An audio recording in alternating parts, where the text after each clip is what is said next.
Olá, eu sou o Anderson e eu vou fazer aqui uma breve introdução sobre a utilização de laços de repetição em algoritmos. Para esse exemplo, eu vou utilizar a ferramenta IDE Java, Eclipse e a linguagem de programação Java. Mas a intenção é que os conceitos, a introdução a esses conceitos, possam ser aplicados em qualquer linguagem de programação. Eu selecionei aqui alguns diagramas bem simples que demonstram um pouquinho o que são os laços de repetição. Existem algumas tarefas repetitivas que a gente faz no dia a dia de quem desenvolve que seriam dispendiosas ou até impossíveis de realizar sem laços. Os laços ou loops são recursos extremamente utilizados no cotidiano de quem desenvolve e fundamentais para trabalhar com programação. Então aqui a gente tem um diagrama que tenta demonstrar um pouquinho o que é o laço, onde a gente vai ter uma condição. Se essa condição for realizada, a gente realiza um processamento e depois eu testo de novo essa condição. Se essa condição ainda for verdadeira, eu continuo a realizar esse processamento continuamente até que essa condição seja interrompida, até que essa condição não seja satisfeita.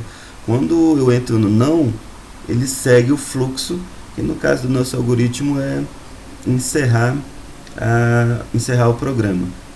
Aqui tem um exemplo um pouquinho mais elaborado, que é onde eu digo que uma variável qualquer NR é igual a zero, e eu vou testando se a variável é menor do que 100. Então a variável começa valendo zero. E eu verifico se ela é menor do que 100. Como eu estou dizendo aqui que ela é zero, eu vou executar um processamento aqui embaixo. Esse processamento é somar o valor com 1. Quando eu finalizo esse processamento, eu volto e testo de novo. Quanto é que vale a minha variável? Como eu somei 0 mais 1, agora NR vale 1. E continua sendo menor que 100. Como ela é menor que 100, eu executo de novo o processamento. Agora a minha variável, no final desse processamento, vale 2. E aqui eu testo mais uma vez a condição. NR, que vale 2, é menor ou igual a 100? Sim. Então eu continuo executando meu processamento até que NR seja maior ou igual a 100. Quando eu vou repetir isso aqui 99 vezes, aliás 100 vezes, e na 100ª vez, quando a variável for igual a 100, eu vou entrar no não e vou encerrar o meu laço. Então, laços são estruturas que vão testar uma condição e se repetir até que essa condição não seja mais verdadeira. Tenho alguns outros exemplos aqui que eu peguei na internet. Aqui ele cria algumas variáveis, define a condição limite menor do que n, total menor que zero, contador menor do que zero. E a gente define a nossa condição. Contador é maior que limite? Não. Ele executa um processamento, incrementa o contador e volta. Esses diagramas são só para exemplificar que os loops são repetições. Eu vou fazer repetições até que a minha condição seja satisfeita. A intenção desse loop é mostrar que nem sempre a condição tem que ser sim. Eu defino se eu quero a condição verdadeira ou falsa, mas vai ter uma condição. Eu sempre vou ter uma condição aqui, e se a condição for aprovada, eu executo o meu processamento, e quando essa condição não for aprovada, eu saio e finalizo o meu processamento. Aqui tem um terceiro exemplo, que está numa linguagem um pouco mais natural, mais fácil de entender, e que a gente vê com frequência. A gente faz login em algum portal, por exemplo, ele vai pedir usuário e senha. Se a senha for o valor que a gente definiu, nesse caso se a senha for alfa, a senha está certa. Então ele satisfaz a condição. A gente entra no portal que a gente quer entrar, no sistema que a gente quer entrar.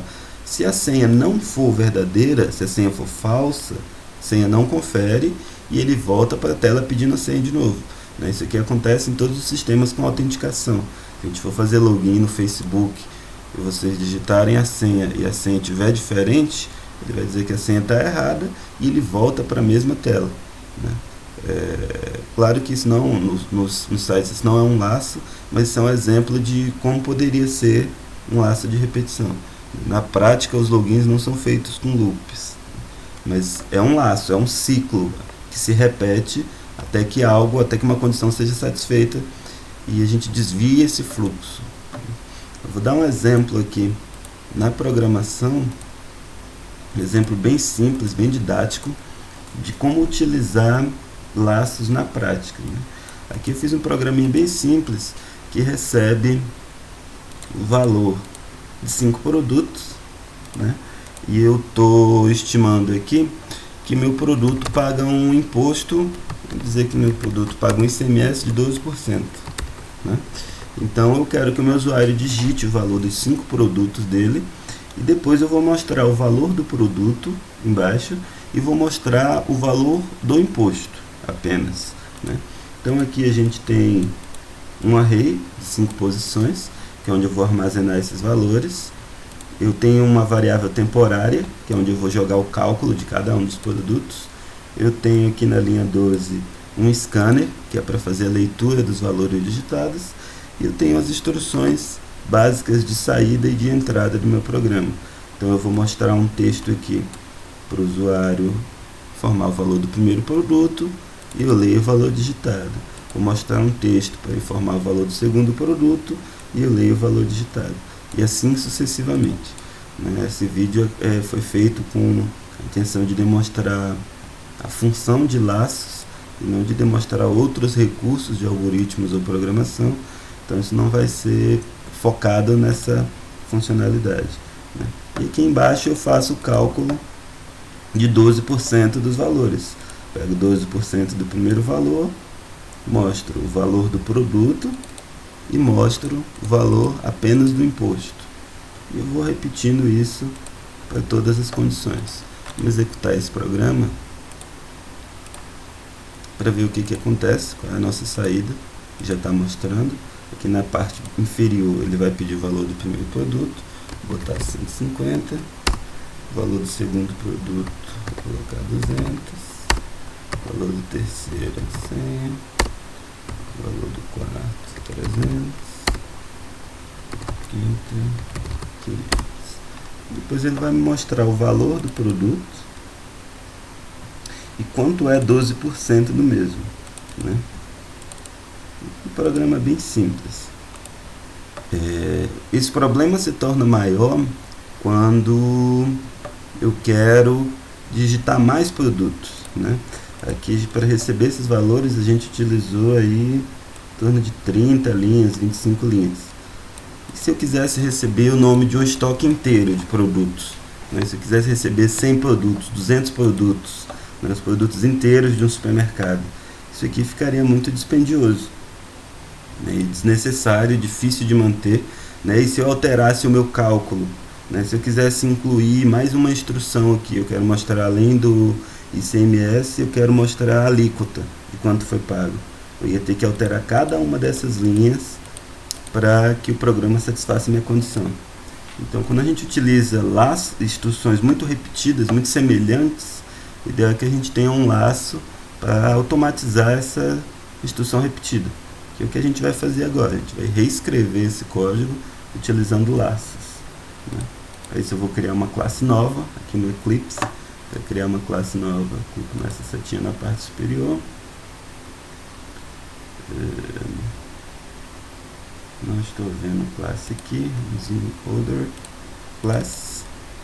Eu vou utilizar o nome total soma produtos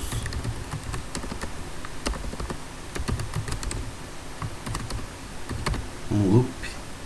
Vou marcar aqui para ele criar o meu método principal, meu método main, que eu preciso em Java para fazer a execução do meu código. Vamos reescrever. Esse código aqui ele é reaproveitável, né? Vou copiar e colar, porque eu não gosto de digitar. Então eu tenho aqui o local que eu vou armazenar os meus produtos e a variável temporária. Agora eu vou também reaproveitar essa estrutura aqui.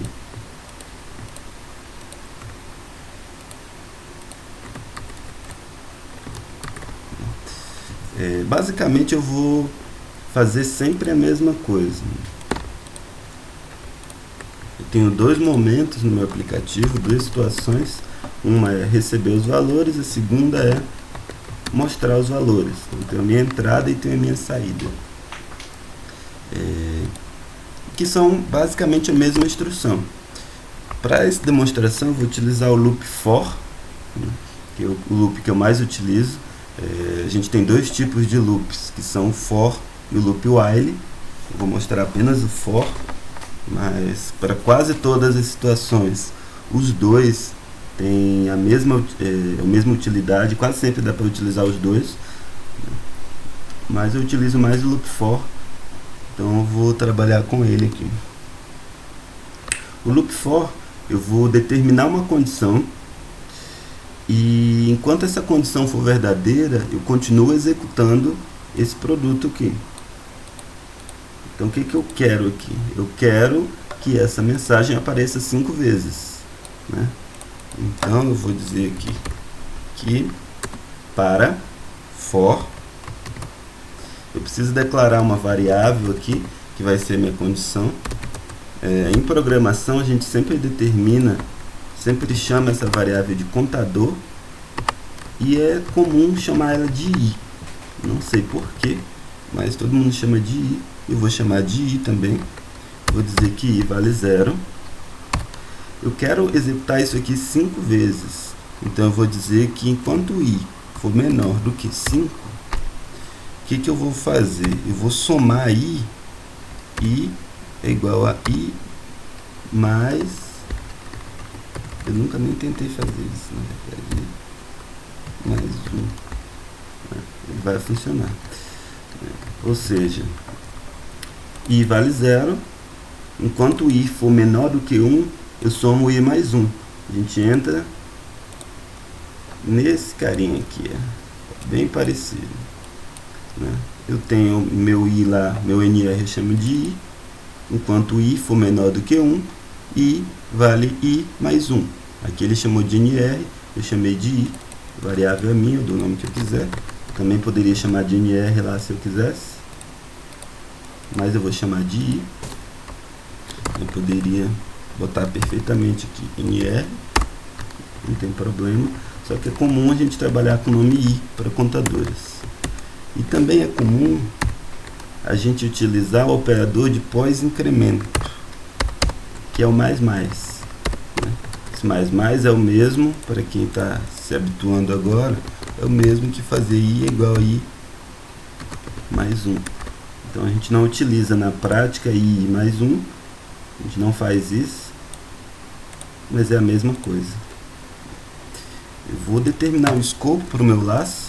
Eu vou colocar chaves, vou colocar uma outra chave. Isso aqui é o meu processamento, né, que a gente mostrou aqui no algoritmo. Aqui no botão errado. Vou tentar...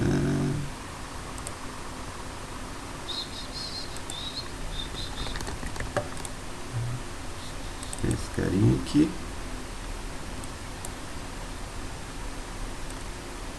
Que é o que demonstra o bloquinho de processamento. Esse bloquinho aqui é isso aqui. Tudo que está entre essas chaves aqui. Isso aqui é o meu processamento. Então, enquanto i for menor do que 0, eu processo isso aqui. Eu terminei um processamento, eu volto para cá testar. Na primeira execução, i vale 0. Então eu executo e aqui eu somo i mais 1. Ou seja, na segunda execução, i começa valendo 0, i vale 1. I é igual a 1. Na minha segunda execução, i vale 1. Só que eu vou somar i com 1 de novo. Então i é igual a i mais 1. I é igual a 1 mais 1. Então i vai valer 2. Na terceira execução, i valia 2.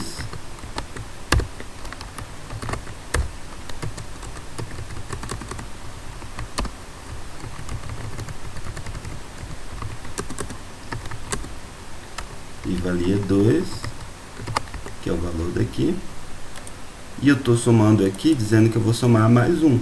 Então, 2 mais 1 vale 3. Por que eu estou somando? Eu estou somando aqui. Então, isso daqui faz com que o i seja incrementado. Então, a cada repetição, a cada processamento, eu vou somar ele mais 1. Então, depois, no final desse processamento, eu testo. I é maior do que 5. Aqui, i está valendo 3 ainda. A gente ainda está processando. Então, eu vou executar de novo.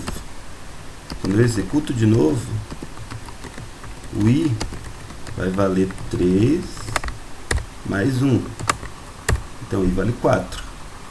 4 ainda não é maior que 5. Então, eu executo de novo. Na minha próxima execução, eu estou pegando 4 mais 1, que vale 5. Eu vou testar. 5 é maior que 5? Não.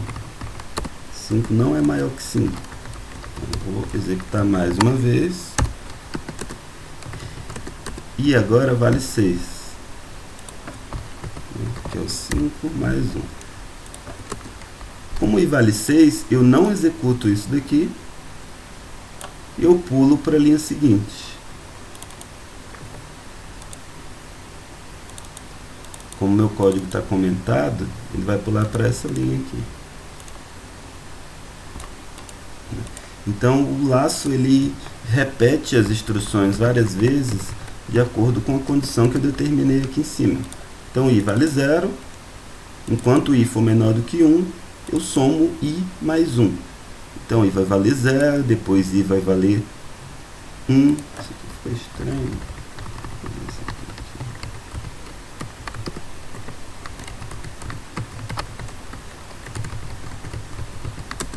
I vale 0.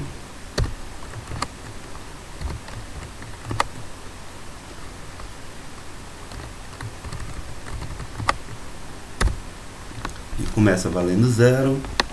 Depois i vai valer 1. Depois 2, 3, 4, 5 e 6. Ou até que a condição se satisfaça. Se eu dissesse que aí, enquanto for 10, ele vai repetir mais vezes. Só que aqui para mim eu só quero 5 vezes. 10 e começa.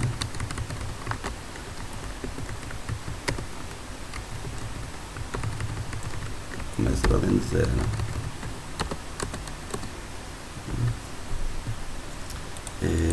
Coincidentemente, aqui, se a gente olhar no nosso primeiro código, eu precisava que o valor produto recebesse um valor no índice 0, depois no 1, depois no 2, no 3 e no 4.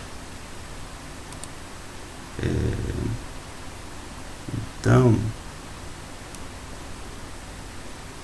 o valor do i vai ser equivalente ao índice que eu preciso para receber o valor aqui no meu array, né? Nessa aula a gente não vai falar sobre arrays. Então, se eu colocar i aqui, é o mesmo que eu dizer que o meu valor no índice 0 vai receber a entrada do usuário, depois valor no índice 1, depois valor no índice 2 e assim sucessivamente.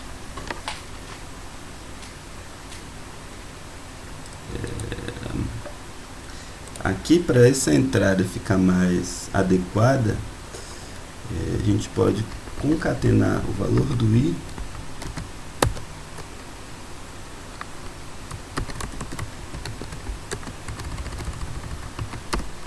para que ele mude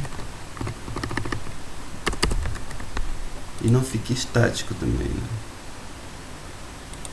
Então, com esse texto aqui eu consigo fazer as minhas entradas. E aqui a mesma coisa.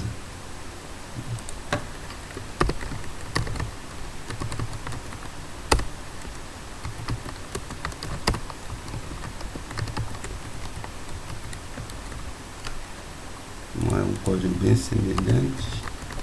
Posso só substituir.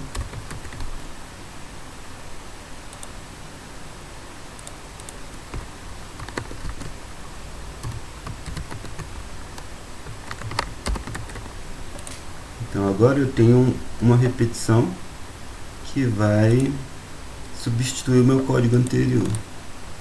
Deixa eu executar, eu acho que tem um erro nesse código, mas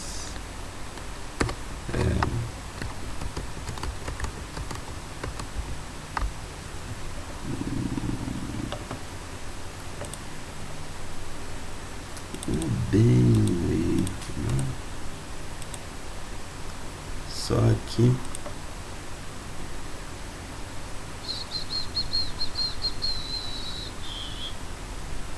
Aqui ele vai ficar aparecendo 0. Se eu quiser que apareça 1, posso criar uma variável aqui, temp, recebe i mais 1. Vou botar o tempo aqui. Vamos ver como é que vai ficar.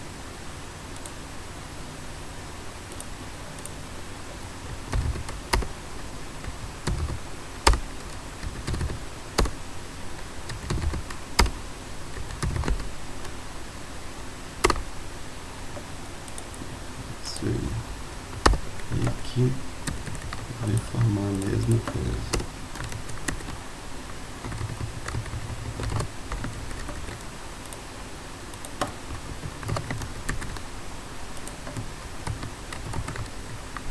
Então a gente consegue fazer o mesmo programa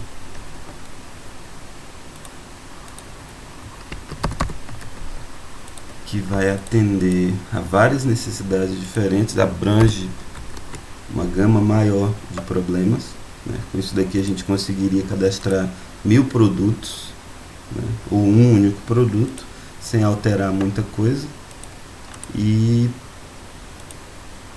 de uma forma mais sucinta, né? De forma mais fácil de ler. Eu gastei aqui a linha 10, 12 linhas para resolver esse problema.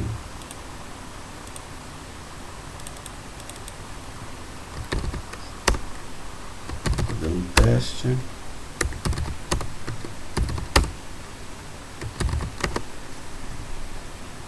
Se eu quisesse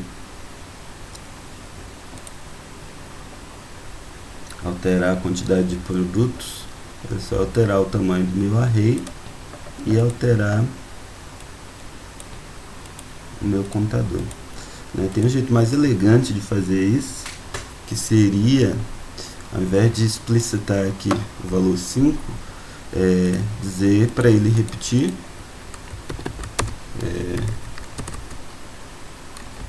como eu diria aqui, repetir isso aqui para o tamanho do meu array, né? Vou verificar quantos itens tem no meu array e vou repetir isso enquanto eu tiver itens aqui, né? Isso daqui seria o mesmo que eu pegar o comprimento do meu array, né? Lá seria o meu comprimento. Então, enquanto o i for menor que a quantidade de itens do array. Essa é uma solução mais elegante e mais utilizada na prática também. Dessa forma aqui, se eu quiser só 2 produtos, vou fazer um teste com essa forma. Primeiro produto, 40, 100,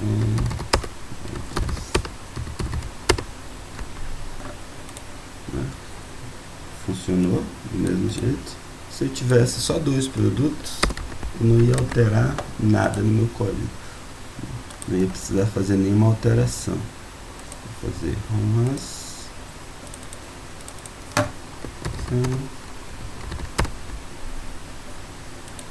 não mudei nada. Se eu tiver só um produto, a mesma coisa, só altero o tamanho do meu array para 1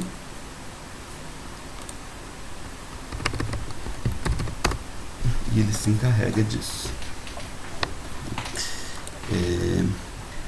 Outra instrução que é muito utilizada em laço são as paradas, são os breaks, né? Suponhamos que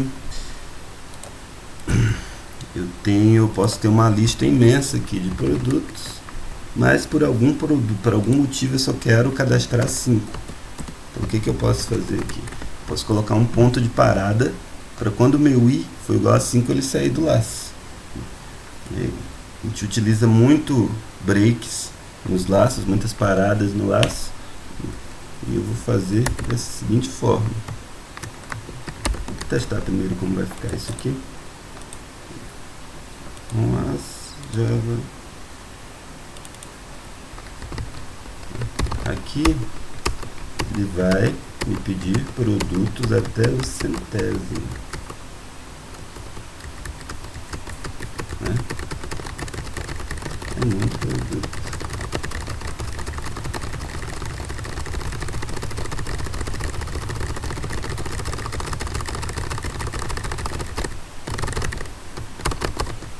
Vou chegar no 100 e vai tacar-lhe pau a escrever isso aí. Eu quero obrigar o meu usuário a cadastrar somente 5. Então, o que eu faço? Vou colocar um se meu i for igual a 5, eu dou um break. Opa. O que significa isso? Significa que quando eu estiver no 5º produto, eu paro. Quando eu estiver na 5ª repetição, eu paro. E aqui eu vou fazer a mesma coisa. Para ele não mostrar. Vou botar aqui embaixo. A ordem não importa muito.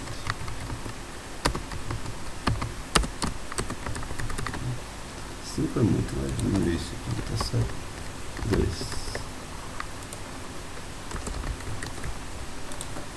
Nossa. Java.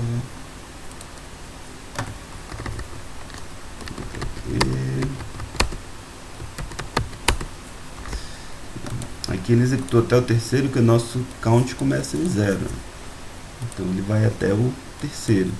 Se eu quisesse que fosse só 2 produtos, eu teria que colocar 1.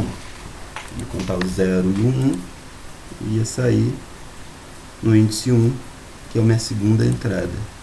Então, uma instrução muito útil e muito utilizada junto dos loops são os breaks, né? São os pontos de parada. Esse é só um exemplo didático de como eu uso o break. Eu nunca vou botar um break direto aqui no meu laço, porque eu só vou ter uma execução. Se eu fizer isso aqui, eu vou executar uma vez, não importa o que tem aqui, não tenho se, não tenho if, eu vou sair e pronto. Vou fazer esse teste. Senão, se eu esquecer do meu if, ele vai executar só uma vez sempre.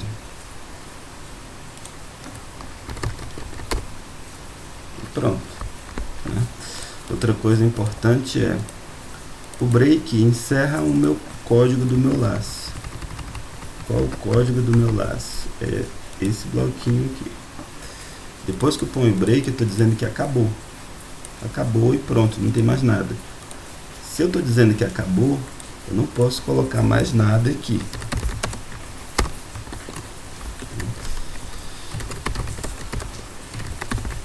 Se eu fizer isso daqui, meu código não executa. Por que vai dar erro? Porque eu estou dizendo que parou, né? Eu estou dizendo que o meu código acaba aqui, estou dizendo para parar aqui. Estou dizendo para parar aqui, não tem por que eu fazer nada depois. Só vou poder executar outras instruções fora do meu laço, né? Meu laço acaba aqui, e fora do laço eu executo o que eu quiser.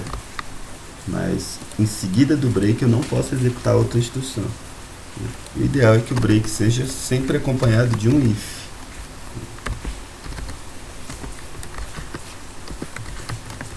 Esse if é um if comum, eu posso botar a condição que eu quiser.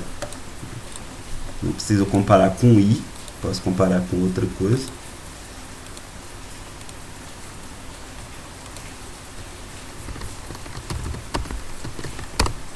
E é isso. Essa é uma pequena introdução a laços de repetição, né, para quem está iniciando o aprendizado. Espero que seja útil e que ajude a quem precisar.